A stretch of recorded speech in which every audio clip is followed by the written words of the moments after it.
Hello, ഒരു new ലുക്കിൽ വന്നതിന് ശേഷമുള്ള ആദ്യത്തെ വീഡിയോ ആണ്. അപ്പോൾ ഇന്ന് ഞാൻ വന്നിട്ടുള്ളത് നമ്മുടെ ഒരു പ്രോഡക്റ്റ് ഇൻട്രൊഡ്യൂസ് ചെയ്യാനാണ്. കഴിയാറായി. അപ്പോൾ ഇതാണ് കസാർ റോസ്മേരി മിസ്റ്റ് കേട്ടോ. ഇത് മിസ്റ്റ് കണ്ടോ, വെള്ളമല്ല, മിസ്റ്റാണ്. മിൽക്ക് കണ്ടൻറ്റുള്ളതാണ്. അപ്പോൾ ഇതെന്ന് വെച്ച് കഴിഞ്ഞാൽ ഭയങ്കര യൂസ്ഫുള്ളാണ്. ആക്ച്വലി എല്ലാവരും ഹെയറിലൊക്കെ യൂസ് ചെയ്യുന്ന സമയത്ത് ഞാൻ യൂസ് ചെയ്തത് ഐബ്രോസിലാണ് കേട്ടോ. എനിക്ക് ഐബ്രോസ് വളരെ ഗ്യാപ്പായിരുന്നു, ഫുള്ള് ഗ്യാപ്പായിരുന്നു. ഒരു കളറോ ഒന്നുമില്ല. നിങ്ങൾക്ക് കാണാം, എൻ്റെ എല്ലാ കൈക്കും ഒരേ കളറാണ്. ഓക്കെ, അപ്പോൾ അതുപോലെയാണ് ഐബ്രോ. എനിക്ക് കാണുന്നുണ്ടോ എന്നറിയില്ല, കണ്ടോ, നല്ല തിക്കിൽ ഉണ്ട്.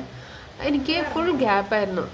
എന്തുകൊണ്ടറിയാം, തൈറോയിഡ് ഇംബാലൻസ് ആയതുകൊണ്ട് നല്ലോണം ഗ്യാപ്പ് ഉണ്ടായിരുന്നു. താരനുണ്ട്, പക്ഷെ എനിക്ക് താരനൊന്നുമില്ല.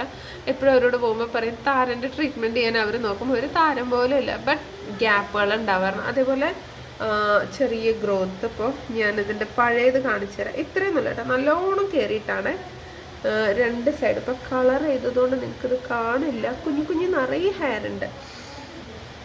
ഓക്കെ, ഇങ്ങനെയല്ല ശരിക്ക്. നല്ലോണം നെറ്റി കയറിയിട്ട് ഫുൾ ഇവിടെ രണ്ട് സൈഡും ഉണ്ടായിരുന്നു, അതൊക്കെ മാറി. ആക്ച്വലി എനിക്ക് ഏറ്റവും സന്തോഷമായതെന്ന് വെച്ചാൽ ഐബ്രോസാണ്. വർഷത്തിലൊരിക്കൽ പോലും ഐബ്രോസ് എടുക്കാത്ത ഞാനിപ്പോൾ അടുപ്പിച്ച് 2 പ്രാവശ്യം ഐബ്രോ എടുത്തു. അതായത് യൂസ് ചെയ്ത് തുടങ്ങി ഒരു 2 ആഴ്ച കഴിഞ്ഞപ്പോൾ എനിക്ക് ഒരു ബ്ലാക്ക് കളറായിട്ട്, ഇതിങ്ങനെ ശരിക്കും ഇങ്ങനെ രാക്ഷസന്മാരുടെ പെരുക പറയണ പോലെ കറുപ്പ് കളറിൽ കാണുന്നത്. അപ്പോൾ ഞാൻ ഐബ്രോ എടുത്തു. വീണ്ടും ബോട്ടോക്സ് ചെയ്യാൻ ഒരു 3 ദിവസം മുന്നേ പോയി. ഇന്നിപ്പോൾ ഫസ്റ്റ് വാഷാണ്. അപ്പോൾ അവർ പറഞ്ഞു ഐബ്രോസ് വളർന്നിട്ടുണ്ട് ഡാർക്ക്. അങ്ങനെ വീണ്ടും ഐബ്രോസ് എടുത്തതാണ്, നിങ്ങൾക്ക് കാണാം, പുതിയതായിട്ട് എടുത്തതാണ്. അപ്പോൾ വളരെ നല്ല പ്രോഡക്റ്റാണ്. ഞാൻ ഫുള്ളി 100% സാറ്റിസ്ഫൈഡ് ആണ് കേട്ടോ. ഇത് കസാർ റോസ്മേരി ഹെയർ മിസ്റ്റ്. അപ്പോൾ എല്ലാവരും ട്രൈ ചെയ്യുക. ആവശ്യമുള്ളവർ DM ഓക്കെ പേഴ്സണലായിട്ട് എനിക്ക് മെസ്സേജ് അയക്കപ്പോൾ ബാക്കി ഡീറ്റെയിൽസ് പറയുന്നതായിരിക്കും. അപ്പോൾ താങ്ക് യു ആൾ.